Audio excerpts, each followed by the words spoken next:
Thank you, as always, for taking the time to listen to your constituents, and hopefully we can provide some insight and you can take some of our ideas and thoughts to heart. It seems that some of the ideas presented by and often ignored by folks like the Lunatic Fringe, gadflies, and other regulars might not seem so crazy anymore if they would have saved some jobs or increased revenue to the town. Leadership is an inherent quality that needs to take a different form than it is presently taking within our local government. One of the things that keeps becoming a reoccurring theme at these meetings, and I hear members of council say, is that we do this part-time. This is a part-time job. Well, damn it, we're full-time residents, and we deserve more from the people who have been elected to represent and serve us. Too many people in the community and the country have blindly trusted in the decisions made here in these chambers and other chambers like it far too long. It is this blind faith in government in general that continues to degrade our society as a whole. The city has spent itself into a corner through years of wearing financial blinders. We've had several chances along the way to ensure economic growth, but for some reason or another, they don't always fit into the city's vision. The rail port that landed in Rochelle is one example of a missed opportunity. Now it has come to the point where hardworking people who provide for their families by providing services to the citizens of DeKalb are being laid off. Services are continuing to be cut. Answering the budget woes by cutting services does nothing to further the cause of making DeKalb a desirable place to live, move to, or start a business in. The city is now forcing many citizens into a corner where we must decide how much longer can we be a part of this. Shall I pull up stakes and leave? One of the things that is most bothersome about the reduction in force that has happened, is going to keep occurring, is that we have to borrow money to accomplish it. In regards to the reductions of force and the subsequent reduction in services and the continuing budget crisis, how does it make us a more attractive community?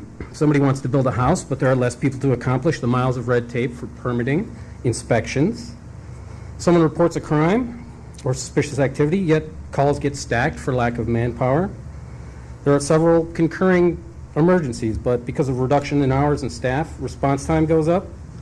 In the case of a stroke or heart attack, minutes, even seconds count. In the case of serious crime, seconds make the difference as well.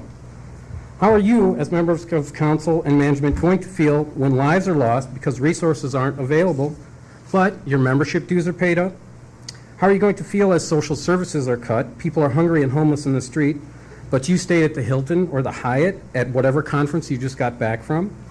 How are you going to feel as more people decide not to make DeKalb their home, more people decide not to shop here, as more people decide that Sycamore or Rochelle is a better place to open a business?